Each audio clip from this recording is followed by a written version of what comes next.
저는 강력계 형사 강서연입니다. 시장통 한복판, 군중 사이를 가로질러 걸어 나온 서연이 정옥자 앞에 경찰 신분증을 펼쳐 보이며 말했습니다. 주변이 술렁였어요. 정옥자는 처음으로 말을 잇지 못했습니다. 30년 동안 자신이 도둑이라 몰아세웠던 오말순의 며느리가 강력계 형사였다는 사실이 사람들 앞에서 공개되는 순간이었어요. 모든 것은 동창회 그날 밤부터 시작되었습니다. 이 도둑년이 또 뭘 훔쳐가려고 여길 나타나? 정옥자가 오말순의 머리채를 거칠게 움켜쥐며 말했어요. 이거 나 오말자의 목소리는 너무 작았습니다. 자신도 들릴까 싶을 만큼이었죠. 그러나 정옥자는 들었습니다. 소나기에 힘이 더 들어왔고 말순의 머리가 뒤로 더 꺾였어요. 뭐? 도둑년이 지금 나한테 놓으라고 했어? 수십 명의 동창들이 지켜보는 가운데 말순은 더 이상 아무 말도 하지 못했습니다. 강력계 형사 며느리가 시어머니의 30년을 되찾기 위해 나서기까지 그 사이에 무슨 일이 있었던 걸까요? 오늘의 이야기는 30년 동안 도둑 누명을 쓰고 살아온 말순이 동창회에서 머리채를 잡히고 강력계 형사 며느리가 나서며 벌어지는 이야기입니다. 과연 말순은 잃어버린 명예를 되찾을 수 있을까요? 이야기 시작 전에 구독과 좋아요로 함께 해주시면 큰 힘이 됩니다. 오늘은 어디에서 이 이야기를 듣고 계신가요? 댓글로 남겨주세요. 늘 건강하시고 웃음 가득한 하루 되시길 바라겠습니다. 그럼 오늘의 이야기 시작하겠습니다. 동창회 날짜가 잡힌 건 2달 전이었습니다. 서연이 처음 말을 꺼냈을 때 말순은 고개를 저었어요. 밥상을 차리던 손을 멈추지도 않았고 며느리의 얼굴을 제대로 쳐다보지도 않았습니다. 하지만 서연은 물러서지 않았죠. 며칠에 걸쳐 조금씩 다른 방식으로 같은 말을 반복했고 말순은 그 끈질김 앞에서 결국 짧게 대답했어요. 이번 한 번만이야. 그게 전부였습니다. 조건도 다짐도 기대도 없었어요. 그저 한 번, 딱 한 번만 가보겠다는 말이었죠. 한 번쯤은 괜찮을 거라고 생각했나 봅니다. 사람 마음이란 게 그렇죠. 오래 피해 다닌 곳도 시간이 지나면 조금은 달라졌을 거라고 믿고 싶어질 때가 있으니까요.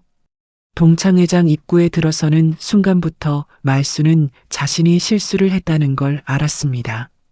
웃음소리가 가득 찬 홀안 사람들은 저마다 반가운 얼굴로 서로를 끌어안고 있었는데 말순이 문을 열고 들어서자 가장 가까이 있던 두어 명이 잠깐 시선을 던졌다가 아무 일도 없다는 듯 고개를 돌렸습니다. 말순은 눈에 잘 띄지 않는 구석 자리를 골라 핸드백을 무릎 위에 올려놓고 등을 벽 쪽으로 바짝 붙인 채 앉았어요.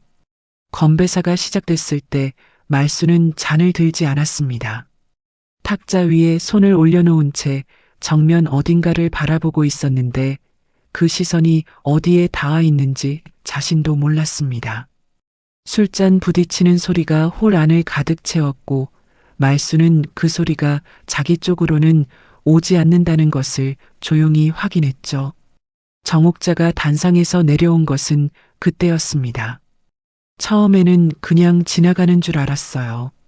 하지만 정옥자의 발걸음이 말순 쪽으로 방향을 틀었고 술잔을 든 채 가볍게 웃으며 다가오는 그 모습을 말순은 뒤늦게 알아챘습니다.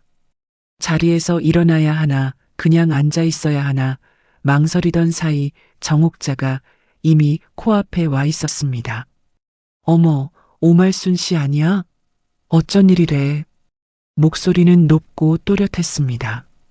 근처 테이블 사람들이 고개를 돌렸어요. 말순은 일어서려다 멈추었고 그 어중간한 자세 그대로 작게 웃어 보이며 대답했습니다. 오랜만이야.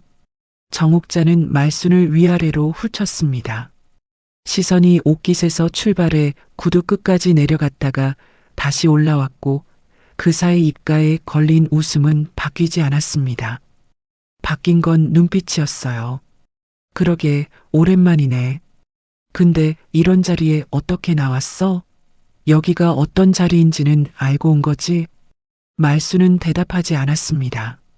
핸드백 손잡이를 쥔 손에 힘이 들어갔어요. 아이고, 용기도 좋다. 30년 만에 얼굴을 들이밀어요? 그냥 한번 나와봤어. 말수는 짧게 대답하며 자리에서 일어서려 했습니다. 그러자 정옥자가 한 걸음 더 가까이 다가섰습니다. 한번? 여기가 아무나 한번 나와보는 자리야? 오말순 씨, 솔직히 말해봐. 여기 사람들이 반겨줄 거라 생각하고 온 거야? 주변 웃음소리가 조금씩 커졌습니다. 말수는 고개를 들지 않은 채로 대답했어요. 그런 생각은 안 했어. 그럼 뭘 생각하고 왔어? 30년 만에 갑자기. 오말순 씨 사람들 다 기억하거든. 그때 일을. 나도 기억해. 말순의 목소리가 가늘게 떨렸습니다. 정옥자는 그 떨림을 놓치지 않았어요. 입가에 걸린 웃음이 조금 더 깊어졌죠. 기억하면서 여기를 왜 와? 창피한 줄도 모르고. 사람들 불편하게 만들 생각 없었어. 그냥 자리에 가만히 앉아 있으려고 했어. 가만히 자리에 앉아 있어? 고물상 아줌마 자리가 여기 어딨어. 웃기고 있네. 그 말이 끝나기도 전에 정옥자의 손이 움직였습니다. 소나기가 말순의 머리채를 움켜쥐는 데는 단 1초도 걸리지 않았어요. 갑작스러운 힘에 말순의 목이 뒤로 꺾였고 무릎 위에 있던 핸드백이 바닥으로 떨어지는 소리가 홀 안에 울렸습니다. 그 순간 주변이 조용해졌어요. 말수는 비명을 지르지 못했습니다. 아픔보다 먼저 온 것은 수십 개의 시선이었으니까요. 야, 넌 평생 쓰레기 줍던 년이야. 어디서 사람 흉내를 내려고 그래. 정옥자의 목소리가 홀 전체를 가득 채웠습니다. 말수는 뒤로 당겨진 머리를 버티며 말했어요. 이거나. 목소리가 너무 작았습니다. 자신도 들릴까 싶을 만큼이었죠. 그러나 정옥자는 들었습니다. 소나기에 힘이 더 들어왔고 말순의 머리가 뒤로 더 꺾였어요. 뭐?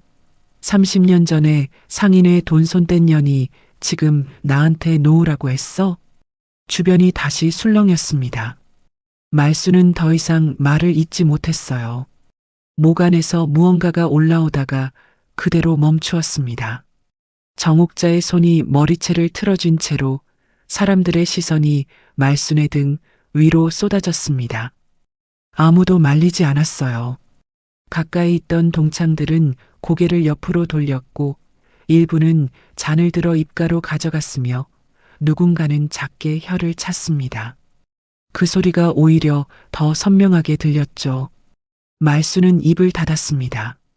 그게 전부였습니다. 하고 싶은 말이 없어서가 아니었을 겁니다. 너무 오래 참아온 사람은 어디서부터 말을 꺼내야 하는지조차 잊어버리게 되는 법이니까요. 정옥자의 목소리가 더 크게 홀 전체를 가득 채웠습니다. 정옥자가 손을 놓은 건 한참 뒤였습니다. 말수는 한쪽 손으로 머리카락을 쓸어내리며 바닥에 떨어진 핸드백을 주우려 허리를 굽혔어요. 그 순간 구둣발이 말순의 손등을 밟았습니다. 가볍게 그러나 정확하게. 말수는 밟힌 손을 거두어 가슴 쪽으로 당겨왔습니다. 고개는 내려간 채로였어요.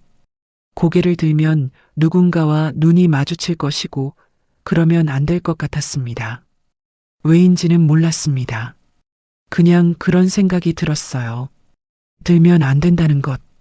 동창회를 나오는데 얼마나 걸렸는지 기억나지 않습니다. 출구 쪽 불빛이 눈에 들어왔을 때 말수는 그쪽으로 걸었고 문을 밀고 나와 바깥 공기를 마셨습니다. 차가웠어요. 뺨이 뜨거웠습니다. 버스를 한번 갈아타고 집에 돌아왔을 때 방 안은 조용했습니다. 말수는 불을 켜지 않은 채로 방 안으로 들어섰고 그때 탁자 위에 놓인 서연의 경찰 배지를 발견했어요. 평소 같으면 못 본 척 지나쳤겠지만 그날은 손이 먼저 움직였습니다. 배지를 집어들고 잠깐 바라보다가 옷가지 아래에 조심스럽게 밀어 넣었습니다. 서연이 때문에 엉키는 일이 생기면 안 된다는 생각이 들었어요. 그 생각이 어디서 왔는지, 얼마나 오랫동안 자신 안에 있었는지는 말순 자신도 몰랐죠. 그러고 나서 서랍을 열었습니다. 낡은 상자가 맨 아래에 있었어요. 뚜껑을 여는데 손가락이 잠깐 멈추었습니다. 열지 않아도 안에 뭐가 있는지 알고 있었습니다. 그래도 열었어요. 작고 둥근 금속 배지가 낡은 천조각 위에 놓여 있었습니다. 30년 전 시장 상인회 정회원 시절 달고 다니던 것이었어요. 누명을 쓰고 상인회에서 쫓겨난 뒤에도 버리지 못한 채 간직해 왔습니다. 말수는 배지를 꺼내 천천히 닦았어요. 새 물건처럼 빛나지는 않았습니다. 닦아도 오래된 것은 오래된 채로 남아 있었죠. 텅 빈 고물상에서 혼자 밥을 먹던 밤들이 떠올랐고 민호학예회 날 뒤쪽에 서서 아이 얼굴을 보다가 눈물을 닦던 기억도 함께 생각났습니다. 장을 보러 나갔다가 수군거림을 들으며 시장통을 빠져나오던 발걸음도요. 기억들이 하나씩이 아니라 한꺼번에 밀려왔어요. 말수는 배지를 무릎 위에 내려놓은 채 닦던 손을 멈추었습니다. 그날 밤 핸드폰 알림이 울렸을 때였습니다. 화면을 열자 단체 채팅방에 알림이 여러 개 쌓여 있었어요. 정옥자가 올린 사진이 제일 먼저 눈에 들어왔습니다. 머리채를 잡힌 채 고개가 뒤로 꺾인 사람. 그게 자신이라는 것을 말수는 한 박자 뒤에야 알아챘어요. 사진 아래에는 글자가 달려 있었습니다. 회비 횡령범 오말순 참교육. 손가락이 화면 위에서 멈추었습니다. 그 사진을 얼마나 오래 바라보았는지 모르겠어요. 어느 순간 전원 버튼을 눌렀습니다. 화면이 꺼지고 방 안이 다시 어두워졌지만 배지는 여전히 손 안에 있었습니다. 새벽 4시 말수는 고물상 문을 열었습니다.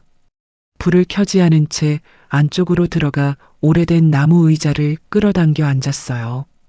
창밖으로 가로등 불빛이 고물더미 위로 길게 드리워졌습니다. 박 씨가 들어온 건 조금 뒤였어요. 옆 가게를 여는 중이었는데 불 꺼진 고물상 안에 사람이 있는 것을 보고 문을 두드렸습니다. 말순이 대답하지 않아도 그냥 들어왔고 아무 말 없이 옆에 서 있다가 종이컵에 커피를 담아 말순 앞에 내밀었죠. 이 새벽에 여기 왜 앉아 있어요? 말순은 커피를 받지 않았습니다. 고개를 숙인 채 안쪽으로 몸을 돌리려 했는데 박 씨는 그 자리에 서서 컵을 그대로 내밀고 있었어요. 받지 않으면 계속 들고 있을 것 같은 태도였습니다. 커피 한 잔 해요. 말수는 아무 대답도 하지 않았습니다. 그냥 커피를 받았어요. 따뜻한 온기가 손바닥으로 전해졌지만 마시지는 않았습니다. 두 손으로 감싸준 채 앉아 있었죠. 박 씨가 나간 뒤에도 오랫동안 그 자리에 있었어요. 가로등 불빛이 고물 더미 위에서 조금씩 옅어지고 있었습니다. 그날 밤 늦게 말수는 고물상 구석에서 먼지 쌓인 상자 하나를 더 발견했습니다. 민호가 잠든 뒤 가게 정리를 하다 뒤편 선반 아래쪽을 들여다보던 중이었어요. 상자를 열자 오래된 종이 한 장이 접힌 채 들어 있었습니다. 펼쳐보니 알 수 없는 이름들과 숫자들이 빼곡하게 적혀 있었고 그 필체는 정옥자의 것이었습니다. 말수는 메모지를 손 안에서 한참 동안 바라보다가 손가락으로 종이 가장자리를 천천히 훑었어요. 30년 전 그날 정옥자는 대체 무엇을 두려워했던 걸까요? 누명이 씌워지던 그 순간 정옥자가 가장 먼저 한 일이 무엇이었는지 말수는 이제야 떠올렸습니다. 사람들을 부른 것도 소리를 지른 것도 아니었어요. 뒤돌아서며 무언가를 빠르게 챙겼습니다. 그때 말수는 그냥 지나쳤습니다. 겁에 질려 있었으니까요. 그런데 그게 전부가 아니었다면, 자신이 그날 놓쳐버린 무언가가 있었다면, 말수는 메모지를 접어 주머니 안에 넣었습니다. 손가락 끝에 종이의 감촉이 오래 남았어요. 버리지 못한 배지 하나, 주머니에 넣은 종이 한 장. 어쩌면 그날 말순이 챙긴 건 물건이 아니라 지나간 세월 속에서 놓쳐버린 무언가였는지도 모르겠습니다. 동창회 일이 있고 며칠이 지난 아침, 서연은 말순의 방을 정리했습니다. 말순은 새벽부터 고물상으로 나갔고 집안은 조용했어요.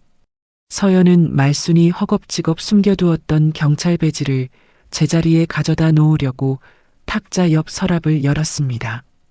그런데 배지 옆에 낡고 다른 일기장 하나가 놓여 있었어요.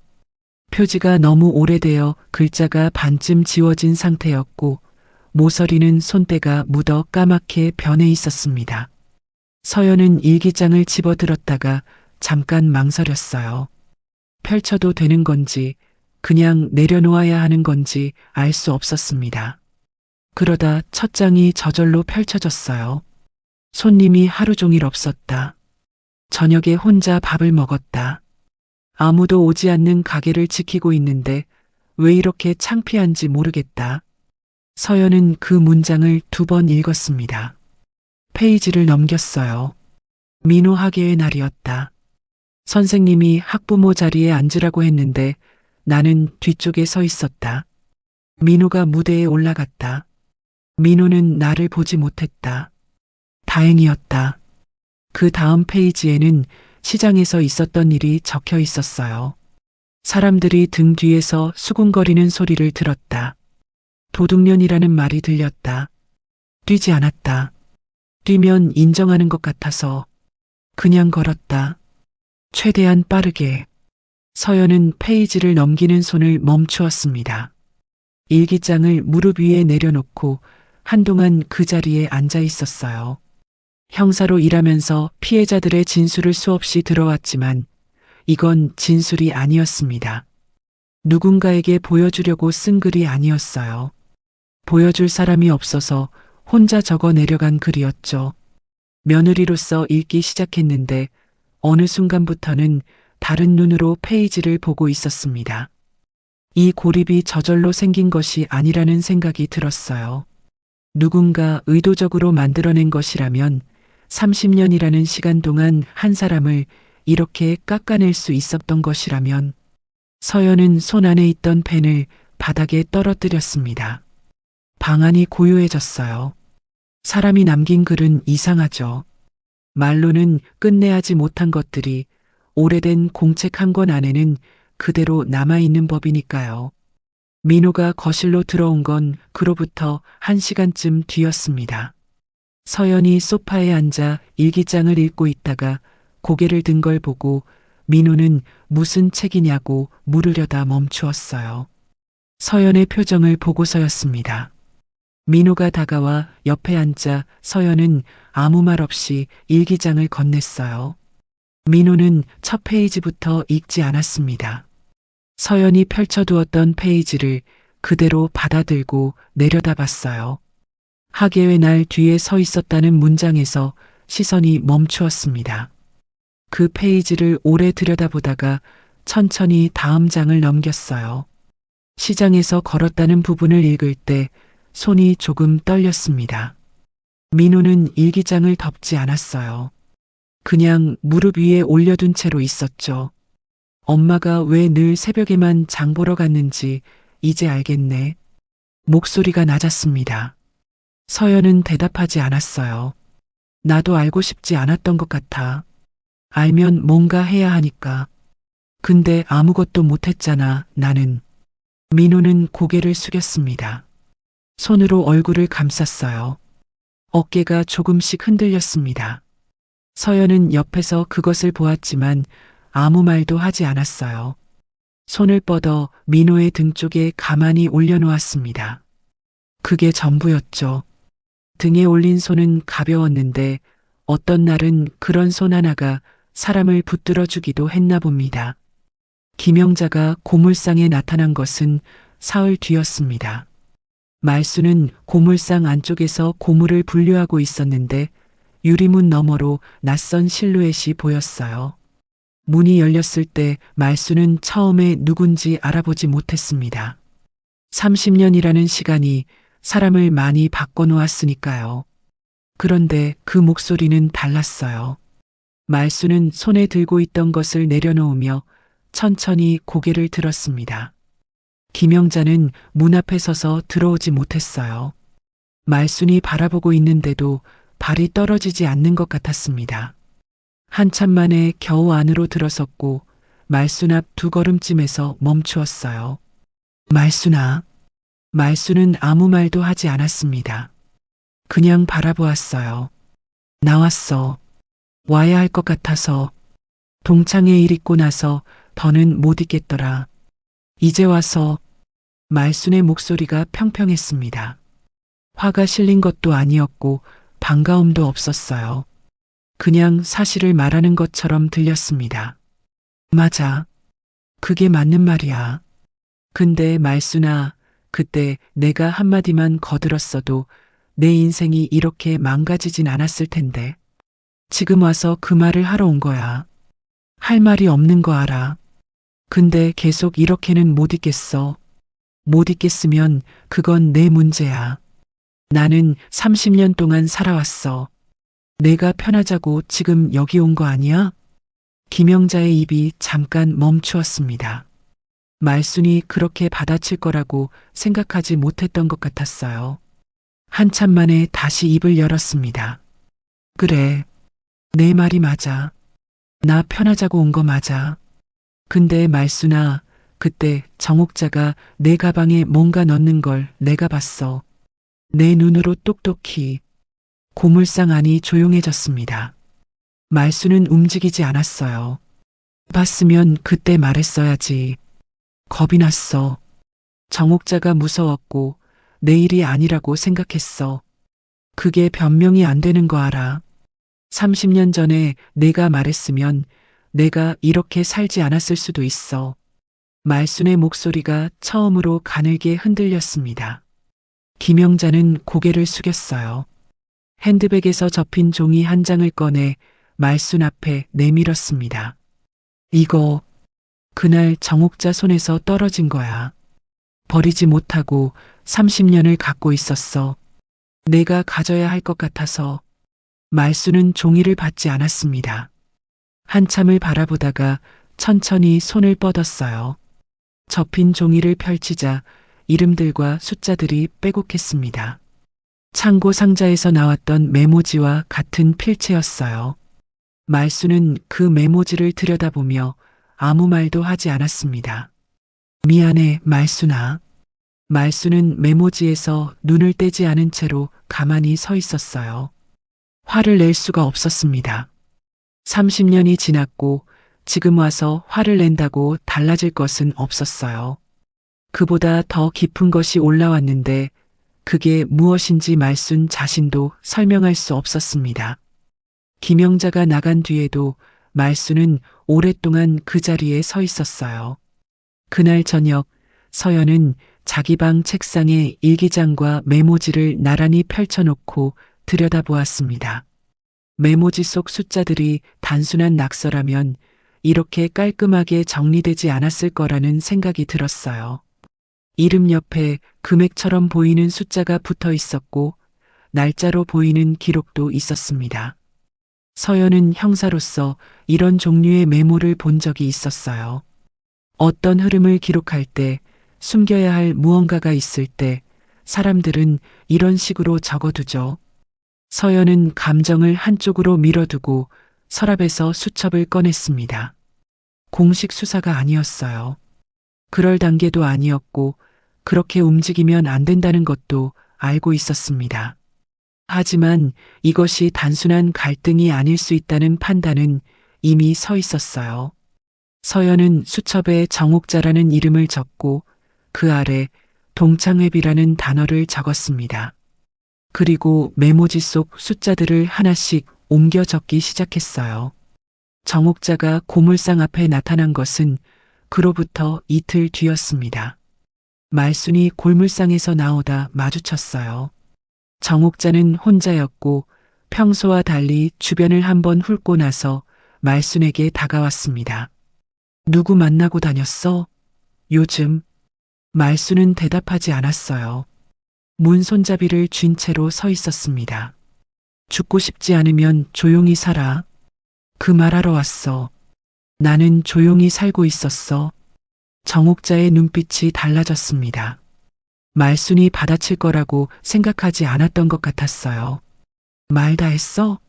내가 뭘 할 수 있는지 알잖아. 지금까지도 참은 거야. 30년 동안 참은 사람이 나야. 정옥자 씨 아니고. 오말순, 지금 나한테 대드는 거야? 대드는 게 아니라 사실을 말하는 거야. 나한테 찾아올 이유가 뭐가 있어? 동창회에서 한 것만으로도 충분하지 않아?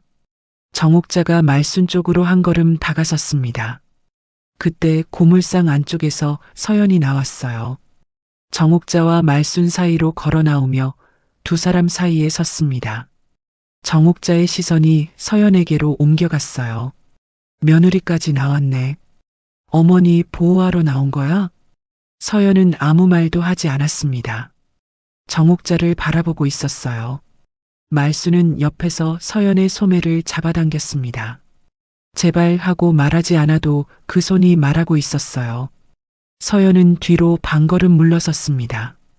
정옥자는 서연이 물러서는 것을 보고 짧게 웃었어요.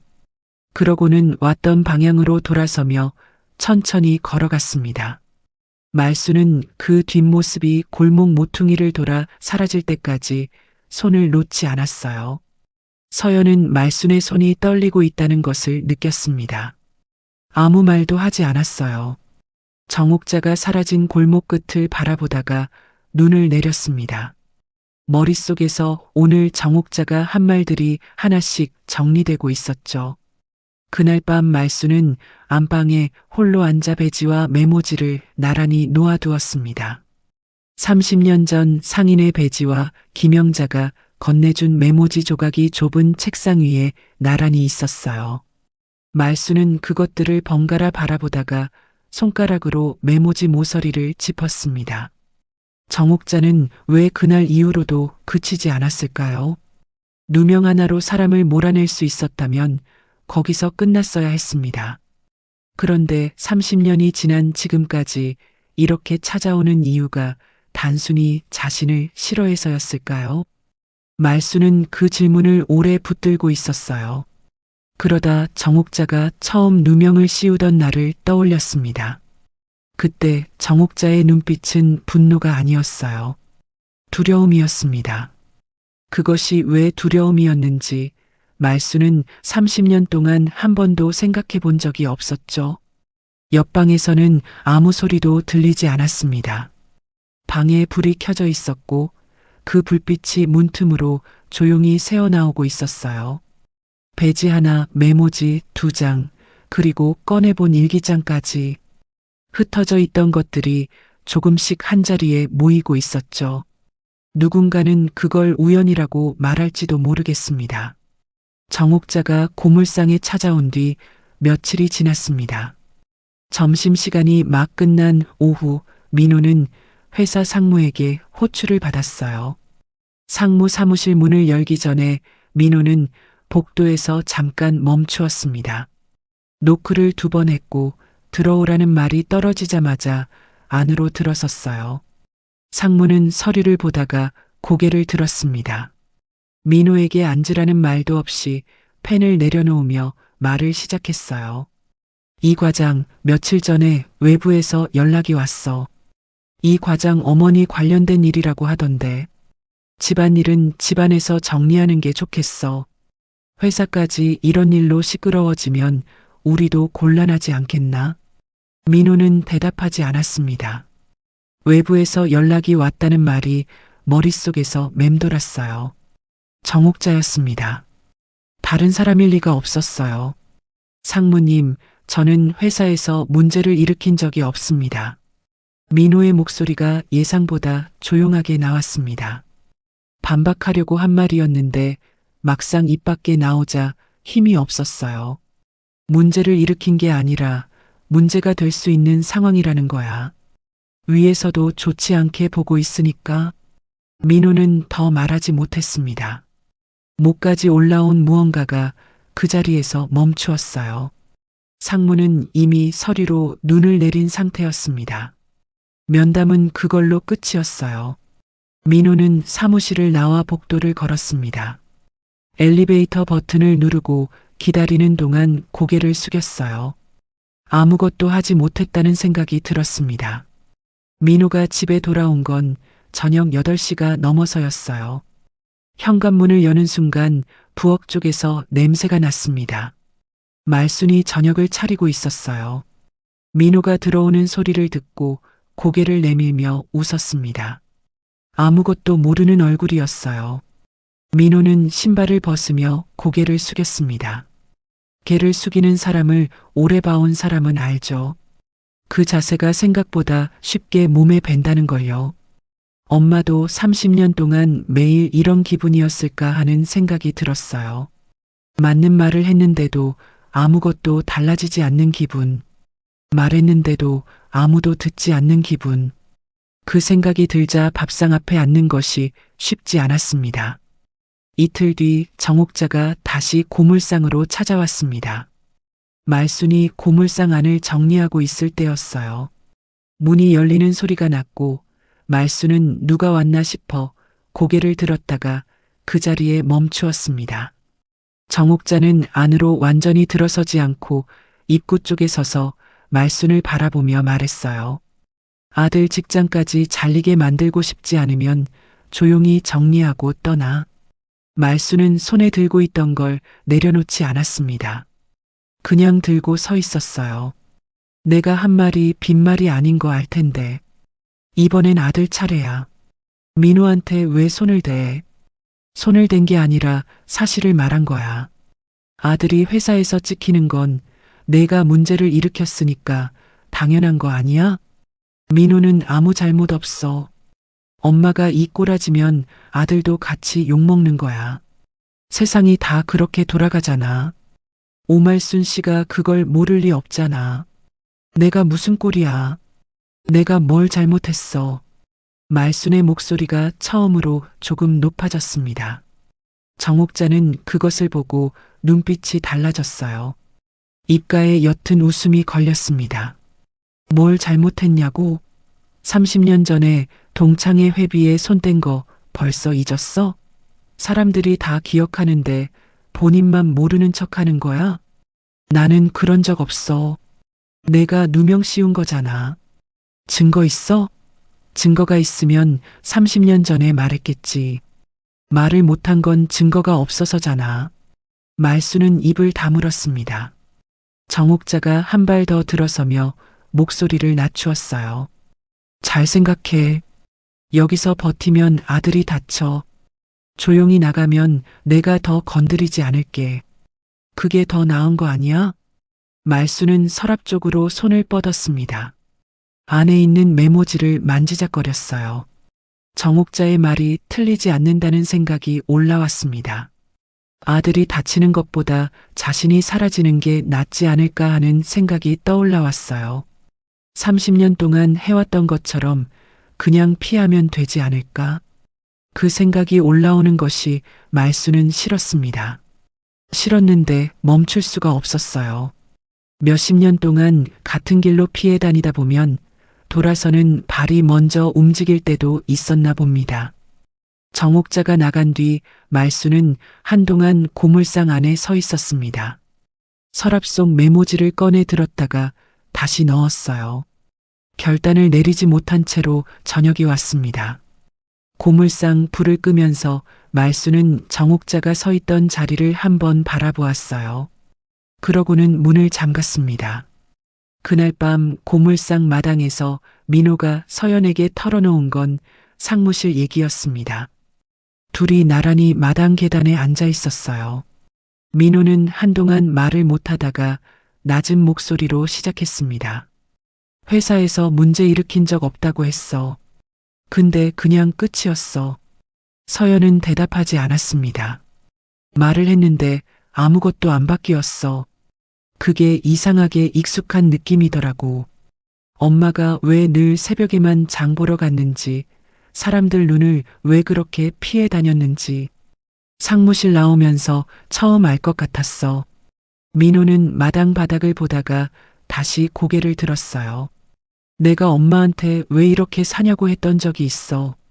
중학교 때 친구들 엄마는 다 학교 앞에 오는데 엄마는 왜 안 오냐고. 엄마가 그때 아무 말 안 했거든. 근데 이제 알 것 같아. 할 말이 없어서가 아니라 할 수 없었던 거잖아. 서연은 민호의 어깨에 조용히 손을 올려놓았습니다. 아무 말도 하지 않았어요. 마당에 바람이 조금 불었고 고물 더미 쪽에서 가벼운 소리가 났습니다. 두 사람은 한동안 그 자리에 앉아 있었어요. 말을 더 해야 할 것 같은데 말이 나오지 않는 시간이었습니다. 정옥자의 소문은 그 무렵부터 시장 쪽으로 번지기 시작했어요. 말순이 며칠 만에 장을 보러 나갔을 때였습니다. 생선 가게 앞을 지나는데 옆에서 목소리가 들렸어요. 고물상 여자 도둑질을 했대. 말순은 걸음을 멈추지 않았습니다. 계속 걸었어요. 조금 더 가자 다른 소리가 들렸습니다. 아들도 회사에서 잘릴 것 같다더라. 말순은 손에 든 장바구니 손잡이를 더 세게 쥐었어요. 소리가 들릴 때마다 어깨가 조금씩 올라갔지만 걸음은 멈추지 않았습니다. 민호가 옆에 있었어요. 그 소리들을 민호도 듣고 있었습니다. 민호가 목소리가 들린 쪽으로 고개를 돌리며 발걸음을 멈추려 했어요. 말순은 그 팔을 잡았습니다. 가자. 엄마, 저 사람들이. 가자고. 말순은 민호의 팔을 잡은 채로 걸었어요. 고개는 내렸습니다. 시장을 빠져나올 때까지 말순은 고개를 들지 않았어요. 민호도 더 말하지 않았습니다. 골목을 돌아 사람들이 없는 곳에 이르러서야 말순이 걸음을 늦추었어요. 두 사람은 나란히 멈추었습니다. 서로를 바라보지 않았어요. 말순은 장바구니를 바닥에 내려놓았다가 다시 들었습니다. 민호는 그 모습을 보다가 고개를 숙였어요. 말순이 고개를 숙이는 모습을 평생 봐왔는데 지금 고개를 숙이고 있는 건 자신이었습니다. 집으로 돌아오는 길 내내 두 사람은 아무 말도 하지 않았어요. 말순은 앞을 보며 걸었고 민호는 그 옆에서 걸었습니다. 평소와 다를 것 없는 걸음이었는데 그날은 그게 달랐어요. 나란히 걷고 있다는 것이 달랐습니다. 그날 저녁 서연은 민호에게서 시장에서 있었던 얘기를 모두 들었습니다.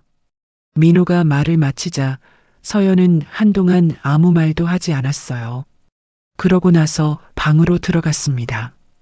책상 위에 수첩을 펼쳤어요.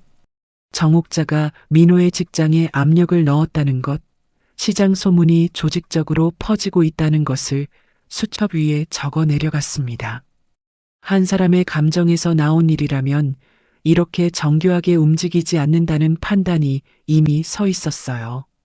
서연은 수첩에 적어두었던 이름과 숫자들을 다시 펼쳤습니다. 동창회비 내역, 메모지 속 금액들, 정옥자가 접촉한 것으로 보이는 사람들의 이름. 하나씩 선으로 이어보았어요. 선이 여러 개 겹쳤습니다. 우연으로 보기에는 너무 반듯하게 연결되었어요. 공식적으로 움직일 수 있는 단계가 아니었습니다. 아직은 아니었어요. 하지만 어디서부터 파고들어야 하는지는 이미 보이기 시작했습니다. 서연은 수첩을 덮지 않은 채로 자리에 앉아 창밖을 바라보았어요. 정옥자가 말순의 가족을 하나씩 건드리는 동안 서연은 반대 방향에서 정옥자의 바닥을 조용히 들여다보고 있었습니다. 그 바닥이 생각보다 깊지 않을 수도 있다는 생각이 들었어요. 아니, 어쩌면 생각보다 훨씬 더 많은 것이 묻혀 있을지도 몰랐습니다. 서연은 수첩에 마지막으로 한 줄을 더 적었어요. 동창회비 입출금 내역 확인. 그리고 펜을 내려놓았습니다. 종이 위에 적힌 건 몇 줄 안 됐습니다. 그런데 어떤 일은 그렇게 작은 글씨에서부터 방향이 바뀌기도 하는 법이죠. 거래처에서 마지막 연락이 온 것은 월요일 오전이었습니다. 문자 한 통이었어요. 앞으로 거래가 어렵게 됐다는 내용이었고 이유는 적혀 있지 않았습니다.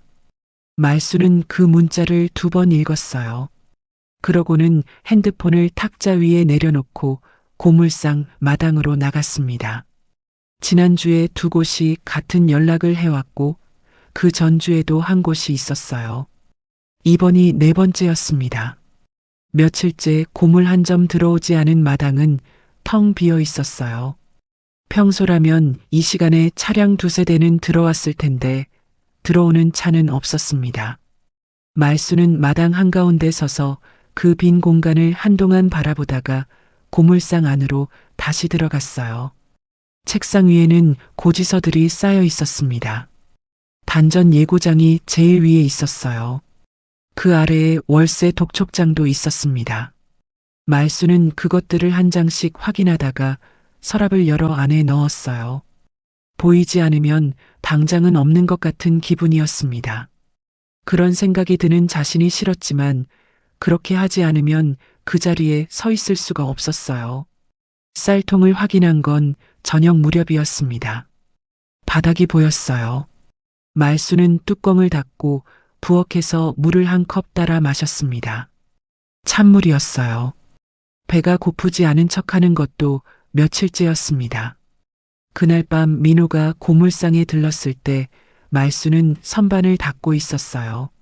엄마, 밥 먹었어? 말수는 손을 멈추지 않았습니다. 먹었어. 언제? 낮에. 민호는 부엌 쪽을 들여다보았습니다. 냄비가 없었어요. 가스레인지 위가 깨끗했습니다. 민호는 다시 말순 쪽을 보았어요. 뭐 먹었어? 밥 먹었다고. 엄마. 됐어, 민호야. 나 괜찮아. 말순의 목소리가 단호했습니다. 민호는 더 묻지 않았어요. 하지만 그 자리를 떠나지도 않았습니다. 냉장고 문을 열었어요. 안이 거의 비어 있었습니다. 민호는 냉장고 문을 닫았어요. 말수는 그쪽을 보지 않았습니다. 선반을 계속 닦았어요. 2사람 사이에 한동안 아무 말이 없었습니다. 냉장고 안보다 더 비어 보이는 순간이 있었죠. 같은 공간에 있는데도 서로 모른 척해야 할 때 말입니다. 엄마, 내가 돈 좀 넣어 놓을게. 됐어. 됐어가 아니잖아. 지금. 이민호. 말순이 민호의 이름을 불렀습니다. 선반을 닦던 손이 멈추었어요. 말순은 민호를 바라보지 않은 채로 말했습니다. 내가 지금 회사에서 눈치 보는 거 엄마가 몰라서 그러는 거 아니야. 내 걱정이나 해. 민호는 입을 열었다가 닫았습니다. 할 말이 없는 게 아니었어요. 너무 많아서 어디서 시작해야 할지 몰랐습니다. 결국 아무 말도 하지 않은 채로 가게 문을 나섰어요. 민호는 그 며칠 동안 회사에서도 버티고 있었습니다. 점심시간이 되어도 구내식당에 가지 않았어요. 편의점에서 빵 하나를 사서 사무실 구석 자리에서 혼자 먹었습니다. 동료들이 지나가며 흘끔거렸어요. 눈이 마주치면 먼저 고개를 돌렸습니다. 그날 오후 상사가 민호 옆을 지나치다 멈추었어요. 서류 하나를 내려놓으며 나직하게 말했습니다. 이 과장, 집안일 좀 깔끔하게 정리하고 와. 민호는 고개를 들지 않은 채 짧게 대답했어요. 네. 상사가 자리를 뜨고 나서 민호는 한동안 그 서류를 들여다보았습니다. 무슨 내용인지 눈에 들어오지 않았어요. 깔끔하게 정리하고 와. 그 말이 머릿속에 남았습니다.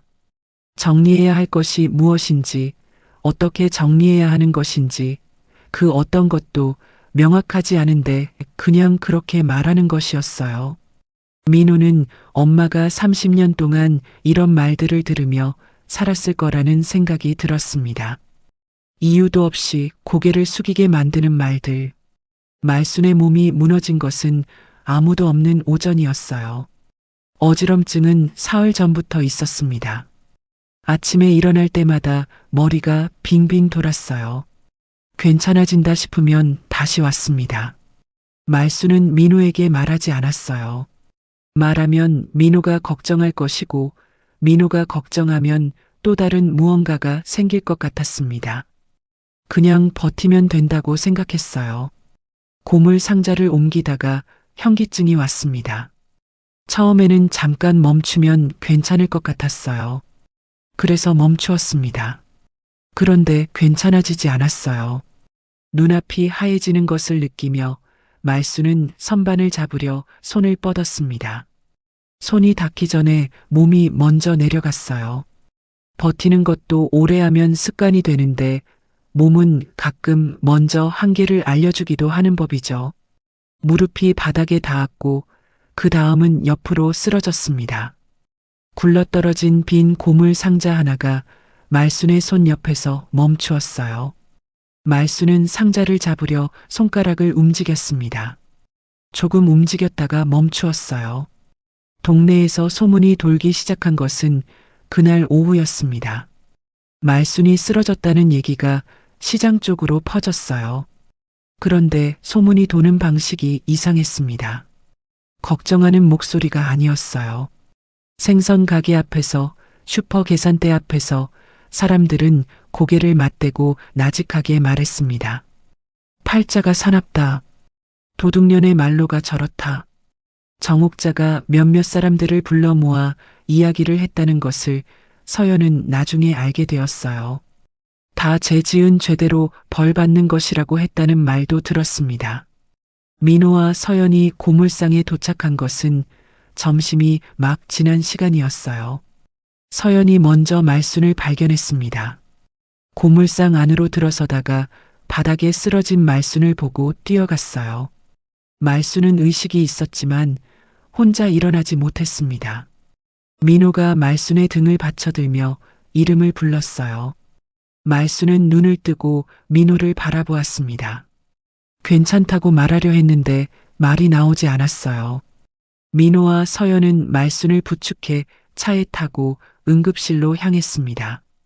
응급실에서 의사가 보호자를 부른 것은 1시간쯤 뒤였습니다. 영양실조에 극심한 스트레스가 겹쳤어요. 몸이 텅 비어 있는 상태입니다.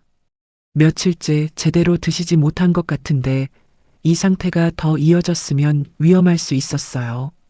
의사가 나간 뒤 응급실 침대에 누워 링거를 맞고 있는 말순을 바라보았습니다. 창백한 얼굴이었어요. 눈을 감고 있었습니다. 쌀통이 바닥을 보이고 있었다는 것을, 고지서를 서랍에 밀어 넣었다는 것을, 어지럼증이 사흘이나 있었다는 것을 민호는 아무것도 몰랐어요. 민호는 손이 무릎 위에서 주먹을 쥐었다가 펴지기를 반복하는 것을 느꼈습니다. 서연이 응급실 밖으로 나온 것은 잠시 뒤였어요. 민호가 뒤따라 나왔습니다. 어떻게 할 거야? 민호의 목소리가 낮았습니다. 서연은 대답하지 않았어요. 이대로 두면 안 되잖아. 정옥자가 거래처까지 다 끊어놓은 것 같아. 엄마 몸도 이 꼴이 됐고. 알아. 알면 뭔가 해야 하지 않아? 경찰이잖아. 서연은 복도 창문 쪽을 바라보았습니다. 민호의 말이 틀리지 않았어요. 틀리지 않은데 지금 당장 움직이면 안 된다는 것도 알고 있었습니다. 할 거야. 근데 지금은 아니야. 그럼 언제?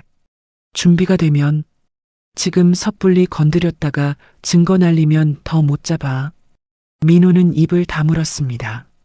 서연의 말이 맞다는 것을 알았지만 그 말이 지금 당장 위안이 되지는 않았어요. 복도가 조용했습니다. 응급실 안에서 링거줄에 연결된 엄마가 누워 있었어요.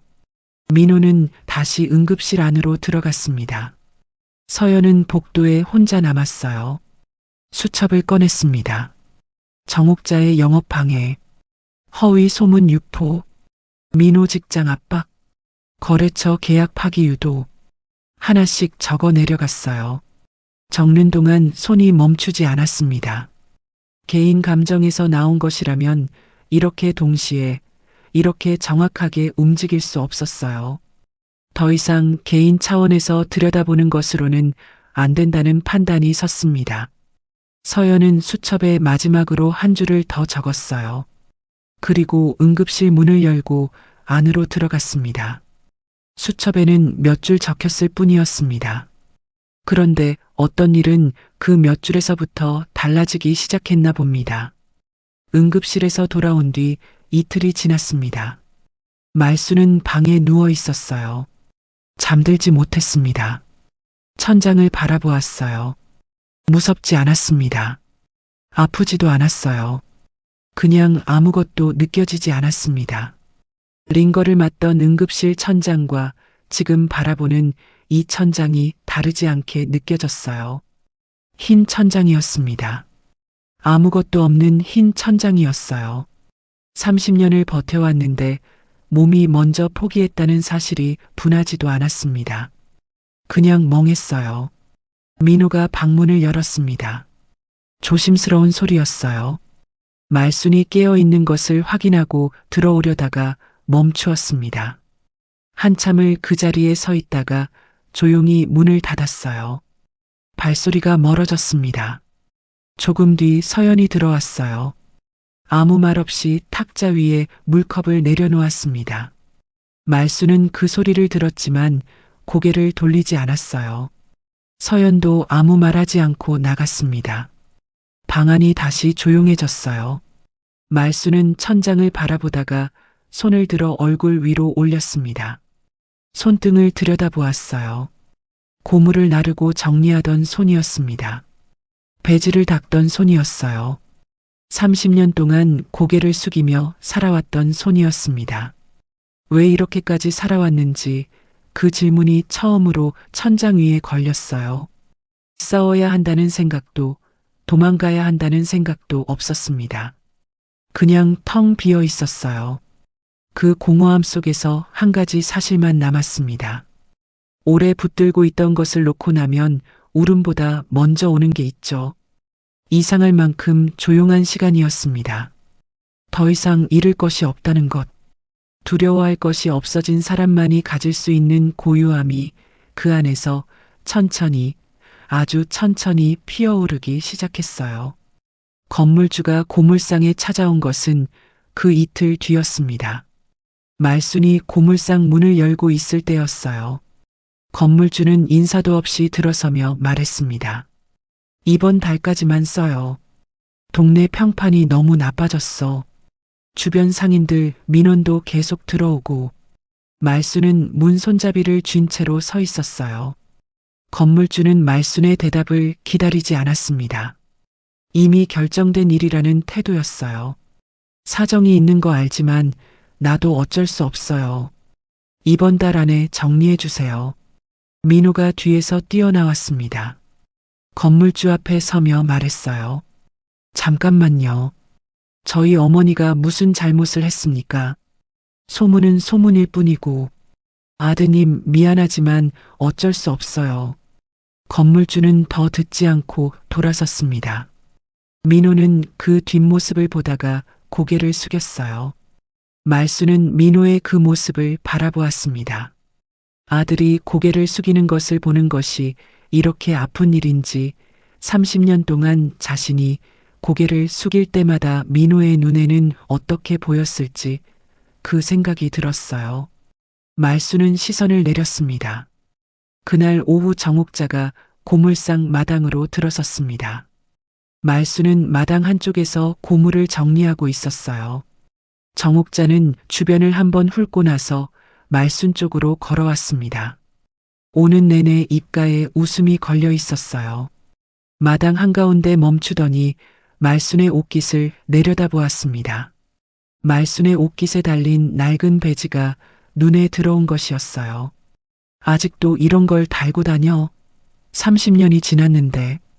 말순은 대답하지 않았습니다. 촌스럽긴. 이런 게 내 수준이지, 오말순. 정옥자의 손이 말순의 옷깃으로 뻗었습니다. 배지를 낚아챘어요. 손바닥 위에서 한번 들여다보더니 바닥에 던졌습니다. 구둣발을 들어 올렸어요. 그 순간이었습니다. 말순의 손이 정옥자의 손목을 잡았어요. 단 한 번도 이 손이 정옥자 쪽으로 뻗은 적이 없었습니다. 정옥자는 움직임을 멈추었어요. 말순의 눈이 달랐습니다. 그동안 봐온 그 눈이 아니었어요.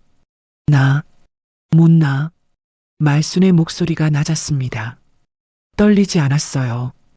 오말순, 지금 제정신이야? 나한테 이러면 어떻게 되는지 알잖아. 알아. 30년 동안 알면서 참았어.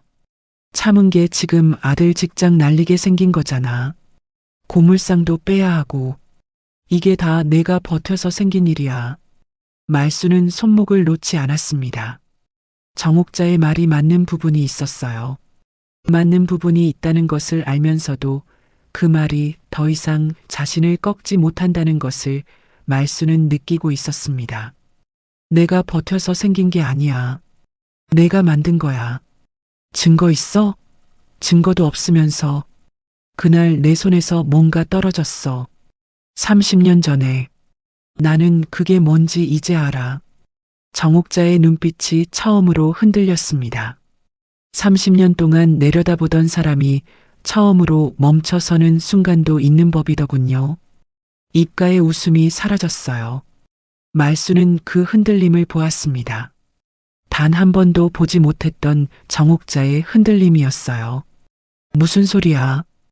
헛소리 하지 마. 헛소리 아니야. 말수는 손목을 놓았습니다. 정옥자가 손을 거두었어요. 두 사람은 서로를 바라보았습니다. 정옥자가 먼저 시선을 피했어요. 말순이 몸을 굽혀 바닥에 떨어진 배지를 주었습니다. 천천히 다시 옷깃에 달았어요. 정옥자는 아무 말 없이 마당을 나갔습니다. 말수는 그 뒷모습이 골목 밖으로 사라질 때까지 서 있었어요. 손이 조금 떨렸습니다. 그런데 이상하게도 무섭지 않았어요. 두려움이 사라진 자리에 남은 것이 무엇인지 말수는 아직 알지 못했습니다.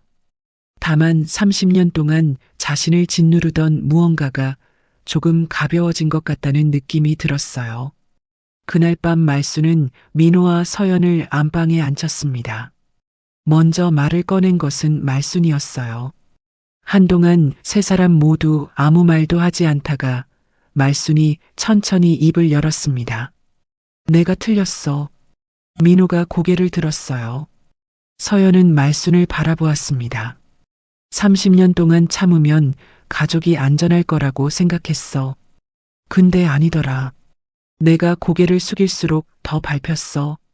민호 너도 같이 밟혔고. 엄마. 다 들어. 민호는 입을 다물었습니다. 말수는 무릎 위에 놓인 자신의 손을 내려다보았다가 다시 고개를 들었어요. 이제는 안 도망가. 내 삶을 내가 증명할 거야.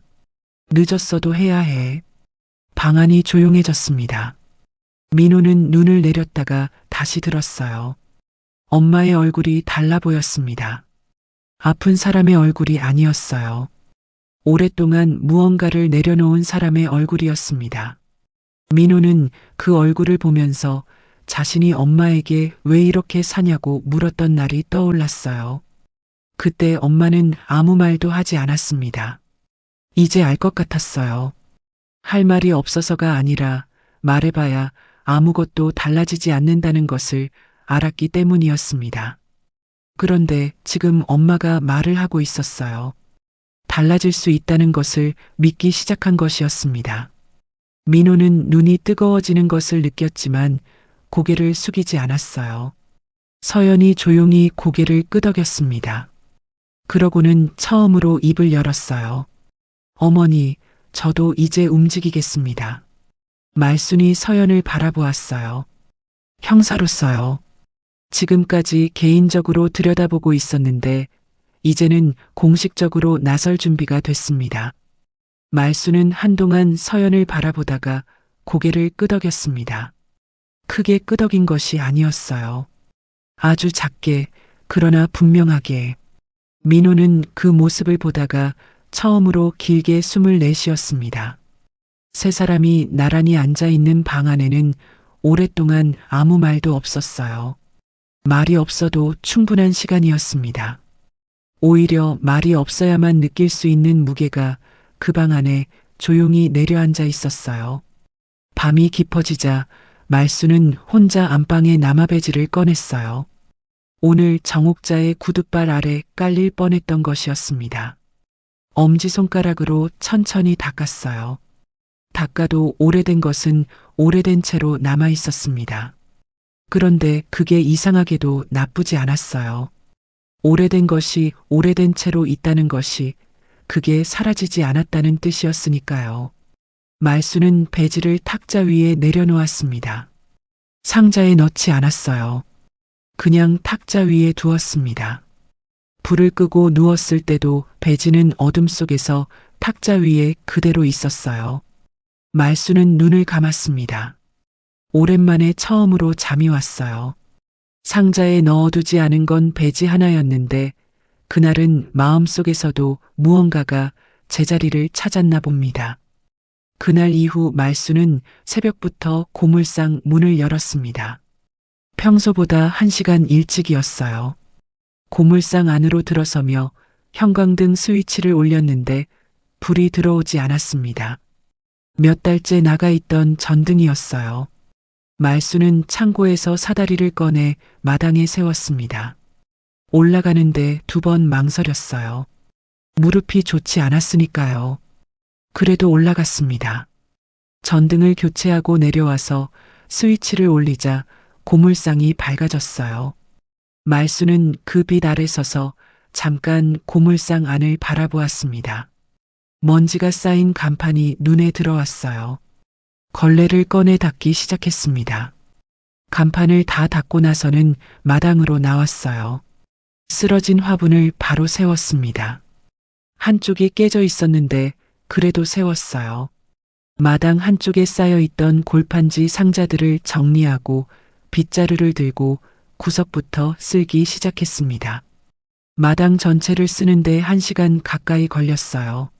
말수는 비질을 하면서 고개를 들었다 내렸다 하지 않았습니다. 그냥 앞을 보면서 쓸었어요. 문이 활짝 열린 고물상 앞을 지나던 동네 주민 한 명이 걸음을 멈추었습니다. 안을 들여다보다가 다시 걸었어요. 조금 뒤 또 한 명이 멈추었습니다. 말수는 그 시선들을 알아챘지만 고개를 돌리지 않았어요. 예전 같으면 문을 닫거나 안으로 들어갔겠지만 그날은 그러지 않았습니다. 그냥 계속 쓸었어요. 문을 여는 일은 어렵지 않습니다. 그런데 사람들 시선 앞에서 문을 열어두는 일은 생각보다 오래 걸리더군요. 서연이 고물상에 도착한 것은 아침 10시쯤이었습니다. 손에 병원 예약 확인서를 들고 있었어요. 말순의 퇴원 후 외래 검진 날이었습니다. 말순은 안 가도 된다고 했지만 서연은 이미 예약을 잡아두었어요. 어머니, 준비하셨어요? 12시 예약이에요. 나 혼자 갈 수 있어. 같이 가요. 어머니 혼자 보내면 제가 불안해요. 말수는 서연을 바라보았습니다. 서연의 표정이 진심이었어요. 수사관의 눈이 아니었습니다. 그냥 걱정하는 눈이었어요. 말수는 더 거절하지 않았습니다. 병원을 다녀오는 길에 시장에 들렀어요. 서연이 말순의 팔짱을 끼었습니다. 말수는 처음에 어색했어요. 누군가와 팔짱을 끼고 시장을 걷는 것이 얼마만인지 기억도 나지 않았습니다. 생선 가게 앞을 지날 때 주인이 말순을 알아보았어요. 시선이 느껴졌습니다. 말순은 어깨가 움츠러드는 것을 느꼈어요. 그런데 옆에서 서연이 팔짱을 더 바짝 당겼습니다. 말순은 걸음을 멈추지 않았어요. 예전 같으면 그 시선이 발을 붙잡았을 텐데 그날은 달랐습니다. 며칠 뒤 민호가 고물상 일을 거들기 시작했습니다. 회사에서 발령 대기 상태였어요. 집에 있는 것보다 고물상에서 뭐라도 하는 게 낫겠다고 했습니다. 말수는 처음에 오지 말라고 했어요. 아들이 이런 데서 시간을 보내는 게 싫었습니다. 하지만 민호는 그냥 왔어요. 고물을 나르고 정리하고 거래처에 전화도 했습니다. 전화를 받지 않는 곳이 많았어요. 끊기도 전에 말이 끊기는 곳도 있었습니다. 민호는 그래도 다음 번호로 넘어갔어요. 말수는 창고 쪽에서 그 모습을 바라보다가 시선을 돌렸습니다.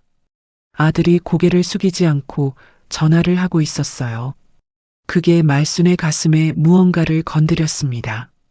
어릴 때는 엄마가 아이 손을 잡고 걷는데 어느 날부터는 아이가 엄마 곁을 지키며 걷게 되나 봅니다. 낮 시간에 시장에 처음 나선 것은 그로부터 며칠 뒤였어요. 새벽에만 장을 봤으니까 낮에 시장에 나서는 것이 말순에게는 거의 30년 만이었습니다. 시장 입구에서 말순은 잠깐 멈추었어요. 발이 잘 떼어지지 않았습니다. 그래도 들어갔어요. 채소 가게 앞을 지나는데 상인이 말순을 알아보았습니다. 아직도 고물상해요? 소문이 워낙 퍼져서 어떻게 됐나 했는데 빈정거리는 투였어요. 말순은 멈추었습니다. 상인의 눈을 똑바로 보았어요. 네, 아직 하고 있어요. 그래요? 요즘 거래처도 다 끊겼다던데 뭘로 해요? 주변에 있던 사람들이 힐끗거렸습니다. 말수는 시선이 모이는 것을 느꼈어요. 예전 같으면 그 시선들이 발을 붙잡았을 텐데 그날은 달랐습니다. 그건 제 일이고요. 일은 하고 있어요. 상인은 대꾸를 잇지 못했어요. 말수는 다시 걸었습니다. 두부 한 모와 파 한 단을 샀어요. 계산하는 내내 고개를 숙이지 않았습니다. 시장을 나오면서 말수는 자신이 땀을 흘리고 있다는 것을 알아챘어요. 긴장했던 것이었습니다. 그런데 이상하게도 나쁜 기분이 아니었어요. 그 무렵 서연은 김영자를 만났습니다. 며느리 자격으로 연락했어요. 형사라는 말은 하지 않았습니다. 김영자는 처음의 만남 자체를 주저했어요. 말순에게 메모지를 건넨 이후 다시 연락이 오자 불안한 기색이 역력했습니다. 두 사람이 마주 앉은 것은 시장 한쪽 작은 카페였어요. 서연은 음료를 시키고 나서 바로 본론으로 들어가지 않았습니다. 먼저 말순이 요즘 어떻게 지내는지 얘기했어요. 김영자가 조금씩 긴장을 풀었습니다. 그날 메모지를 주셨잖아요. 저희 어머니한테 많은 의미가 있었어요. 그게 도움이 됐으면 좋겠어요. 30년이나 갖고 있던 거니까. 그 메모지에 적힌 숫자들이요. 혹시 어디서 나온 건지 기억하세요? 김영자의 손이 찻잔 위에서 멈추었습니다. 그날 정옥자 손에서 떨어진 거라고 하셨잖아요. 맞아요. 근데 그게 왜요? 그 숫자들이 동창회비랑 관련이 있을 가능성이 있어요. 그 당시 동창회비를 어떻게 관리했는지 기억하세요? 김영자는 한동안 아무 말도 하지 않았습니다. 창밖을 바라보다가 찻잔을 내려놓았어요. 내가 증인이 되어야 하는 건가요? 지금 당장은 아니에요. 기억하시는 것만 말씀해 주셔도 돼요. 정옥자가 알면 어떻게 될지 몰라서 나도 오래 눌려 살았어요. 말순이처럼. 무슨 일이 있었어요? 김영자는 잠시 머뭇거렸습니다. 말을 꺼내려다 멈추기를 2번 반복했어요. 동창회비 관리를 정옥자가 했는데 장부를 아무도 못 보게 했어요. 한 번은 내가 왜 공개 안 하냐고 했다가 그 다음 달부터 동창회에서 따돌림을 당했어요. 그러고 나서는 아무 말도 못했죠. 그 장부를 직접 본 적 있으세요? 잠깐. 정옥자 손에서 뭔가 떨어졌을 때 바닥에서 잠깐 봤어요. 근데 그게 장부인지는 몰랐어요. 숫자가 빼곡했던 것만 기억나요. 그 날짜가 언제였는지 기억하세요? 저희 어머니 누명 쓰던 날이랑 가까웠나요? 김영자의 눈빛이 흔들렸습니다. 기억이 올라오는 것 같았어요. 창밖을 바라보다가 다시 서연을 마주 보았습니다. 같은 날이었어요. 말순이 누명 쓰던 날. 서연은 수첩에 날짜를 적었습니다. 손이 빠르게 움직였어요. 메모지 속 숫자와 김영자의 기억이 맞닿는 지점이 생각보다 많았습니다. 이것만으로는 충분하지 않았어요. 하지만 시작으로는 충분했습니다. 카페를 나오면서 서연은 고물상 쪽으로 걸었어요. 수첩을 꺼내 방금 적은 내용을 다시 훑었습니다. 정옥자가 말순에게 누명을 씌운 날과 장부가 등장한 날이 같다는 것. 그게 우연이 아니라면 이 메모지는 단순한 낙서가 아니었어요. 서연은 수첩을 닫았습니다. 발걸음이 조금 빨라졌어요. 그날 밤 말순은 안방에서 배지와 메모지를 꺼냈습니다. 며칠 전 탁자 위에 올려두었던 배지였어요. 말순은 배지를 다시 상자에 넣지 않았습니다. 이번에는 메모지도 함께 꺼내 배지 옆에 나란히 놓았어요. 두 물건이 식탁 위 불빛 아래 나란히 놓였습니다. 말순은 한동안 그것들을 바라보다가 상자 뚜껑을 닫지 않은 채 방에 불을 껐어요.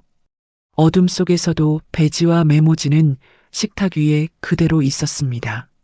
말순은 자리에 누웠어요. 천장을 바라보았습니다. 며칠 전 그 밤과 같은 천장이었어요. 그런데 느낌이 달랐습니다. 그때는 텅 비어 있었는데 지금은 무언가로 조용히 채워지고 있는 것 같았어요.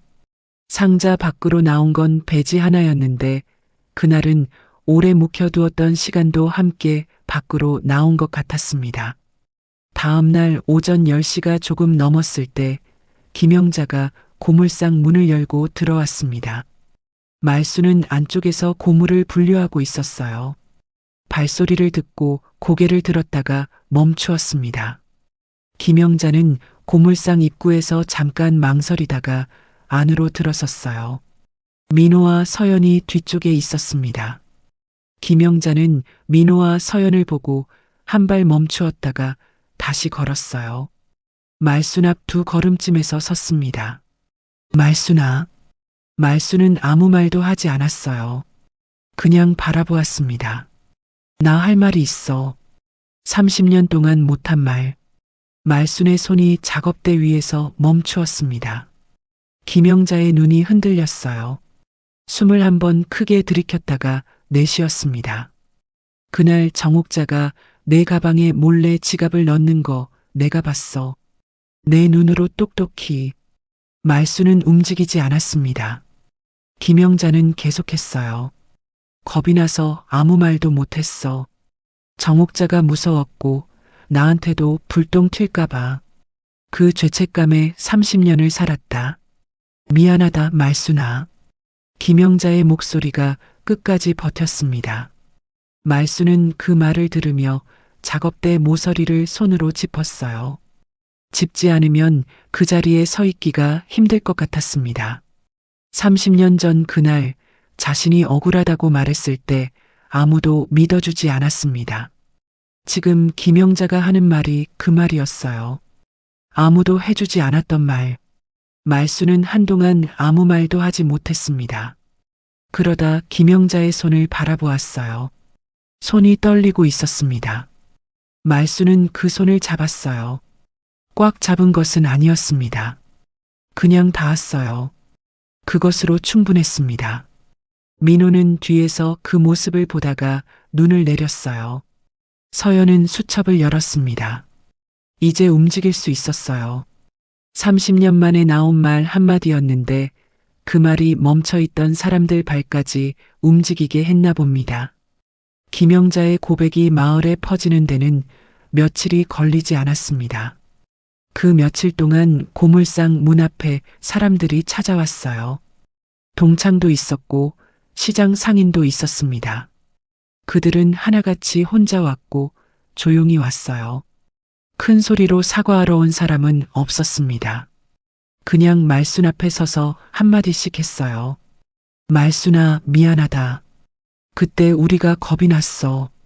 정옥자 눈치를 봤어. 내가 그렇게 살 줄 몰랐다. 진심으로 미안해. 말수는 그 말들을 하나씩 들었습니다. 눈물이 날 것 같으면서도 나지 않았어요. 이 사람들도 무서웠을 거라는 생각이 들었습니다. 정옥자 앞에서 말순처럼 고개를 숙이며 살았을 거라는 것도요. 말수는 찾아온 사람들에게 아무 말도 하지 않았어요. 그냥 고개를 끄덕였습니다. 그것으로 충분했어요. 정옥자가 동창들을 불러 모은 것은 그 며칠 뒤였습니다.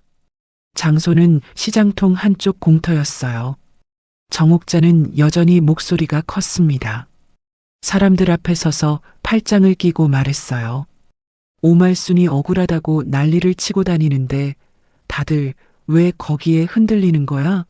30년 전에도 도둑이었고 지금도 거짓말로 사람을 잡으려는 거라고. 주변이 조용했습니다. 예전 같으면 누군가 맞장구를 쳤을 텐데 그날은 아무도 말이 없었어요. 정옥자는 그 침묵을 느꼈지만 멈추지 않았습니다. 김영자가 뭐라고 했든 그건 30년이나 지난 얘기야. 기억도 흐릿하고 증거도 없잖아. 우리가 왜 그걸 믿어야 해? 정옥자 씨, 군중 사이에서 목소리가 들렸습니다. 사람들이 갈라졌어요. 서연이 걸어 나왔습니다. 천천히 그러나 흔들림 없이 정옥자 앞에 섰어요.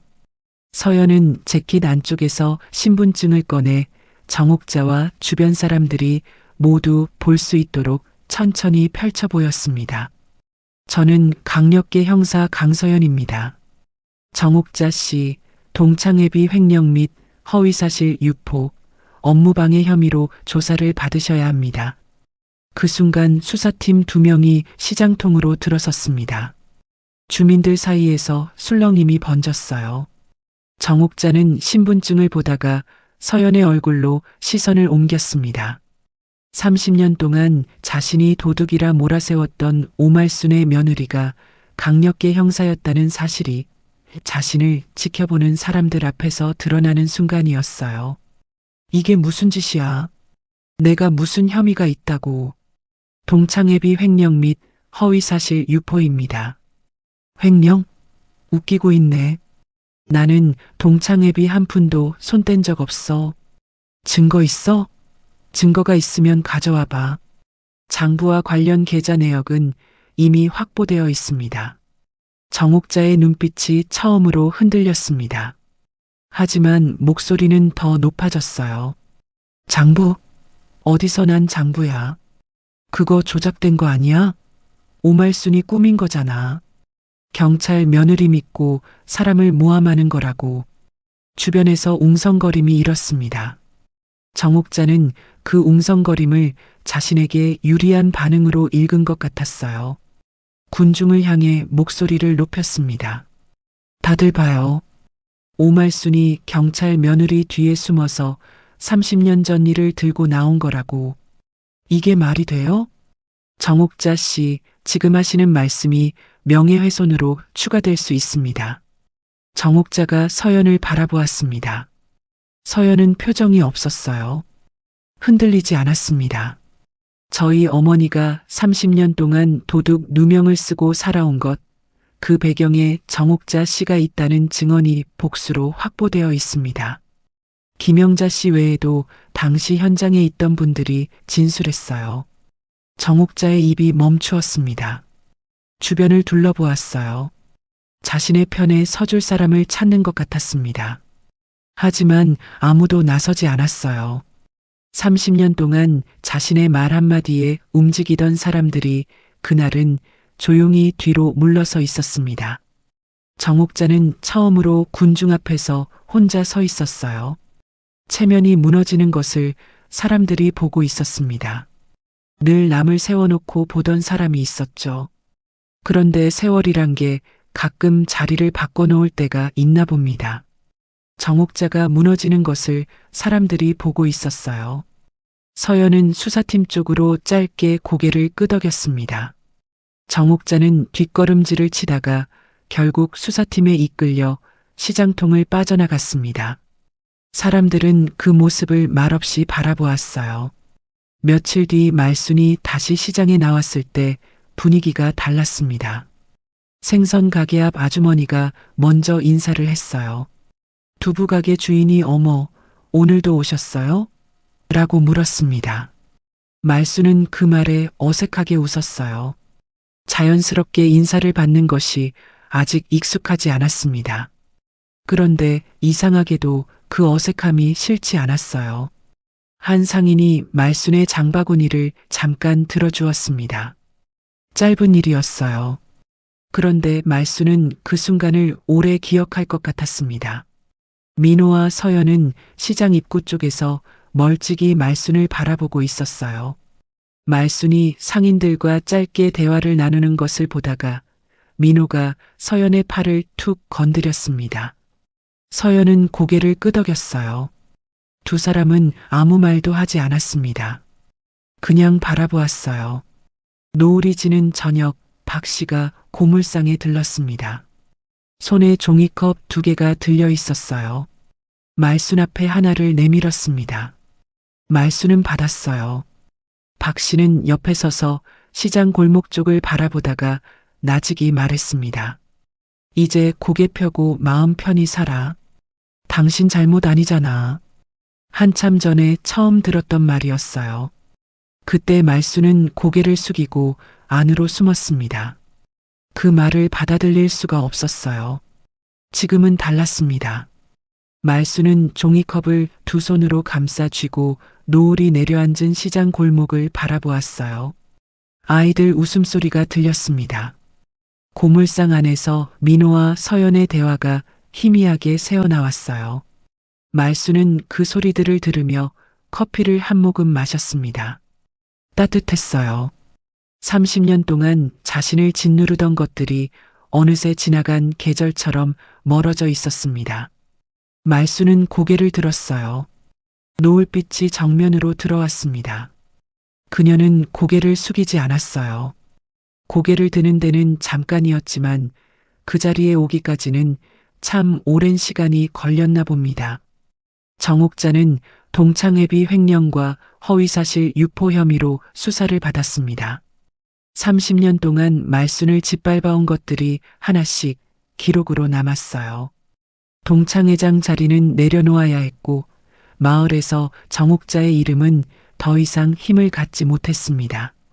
정옥자에게 남은 것은 텅 빈 체면과 아무도 받아주지 않는 변명뿐이었어요. 정옥자가 마을을 떠난 것은 이른 아침이었습니다. 말순은 고물상 마당을 쓸고 있었어요.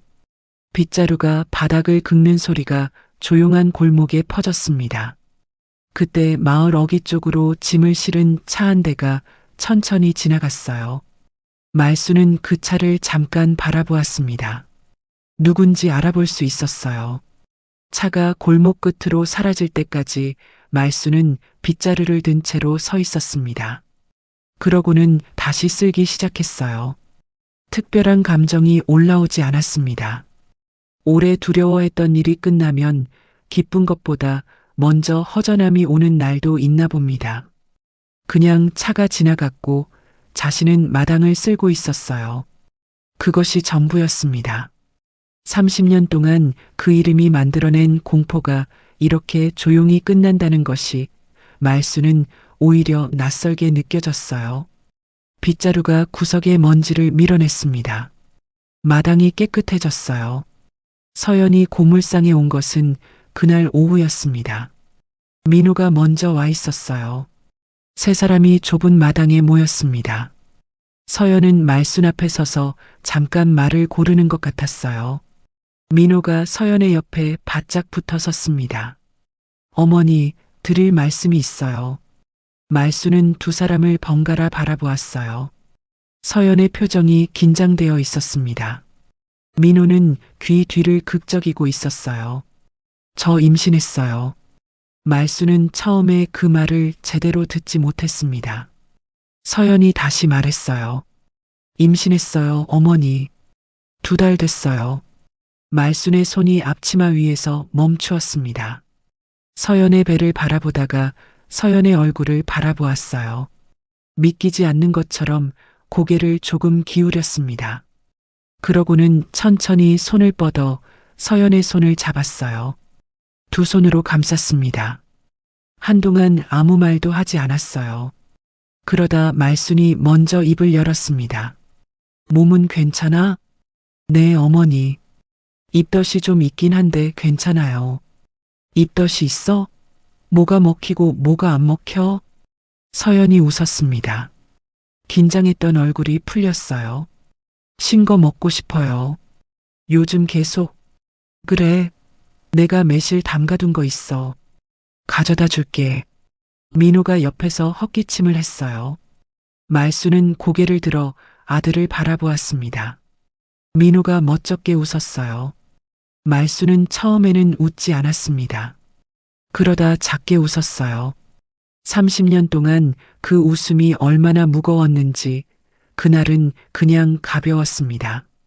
사람은 결국 웃는 법을 잊은 게 아니라 웃어도 되는 날을 오래 기다리고 있었는지도 모르죠. 그날 저녁 말수는 마당에 혼자 앉았어요. 민호는 고물상 안쪽에서 물건을 정리하고 있었습니다. 말수는 아들의 뒷모습을 바라보았어요. 민호의 어깨가 보였습니다. 굽어 있지 않았어요. 그 모습을 말수는 오래 바라보았어요. 예전 같으면 저 어깨가 자신 때문에 굽어 있다는 생각에 시선을 돌렸겠지만 그날은 달랐습니다. 말수는 눈을 돌리지 않았어요. 민호가 학교 앞에서 엄마를 기다리다 혼자 돌아가던 날들이 있었습니다. 말순이 시장통에서 고개를 숙이고 걸을 때 옆에 있었던 민호의 얼굴이 있었어요. 그 기억들이 30년 동안 말순을 죄책감으로 묶어왔습니다. 그런데 지금 민호의 어깨는 굽어 있지 않았어요. 무너지지 않았습니다. 앞을 보고 있었어요. 말수는 아무 말도 하지 않았습니다. 그냥 바라보았어요. 그것으로 충분했습니다. 며칠 뒤 말수는 안방에서 서랍을 열었어요. 낡은 상자가 있었습니다. 안에서 배지와 메모지를 꺼냈어요. 두 물건을 탁자 위에 나란히 놓고 한동안 바라보았습니다. 이것들을 처음 꺼냈던 날 밤이 떠올랐어요. 그때는 혼자였습니다. 지금도 방 안에는 혼자였지만 그 혼자의 무게가 달랐어요. 말수는 메모지를 집어들었습니다. 정갈하게 접었어요. 방 한쪽 벽에 걸린 액자를 떼어냈습니다. 액자 뒤편에 메모지를 소중하게 끼워 넣었어요. 다시 벽에 걸었습니다. 배지는 상자에 넣지 않았어요. 책상 위 눈에 잘 보이는 자리에 놓았습니다. 30년 동안 숨겨온 것들이 이제는 방 안에서 제자리를 찾았습니다. 고통의 상징이 아니라 자신이 살아온 시간의 기록이었어요. 말수는 그것이 마음에 들었습니다. 계절이 바뀌었어요. 말수는 낮 시간에 시장에 나갔습니다. 장바구니를 들고 골목을 걸었어요.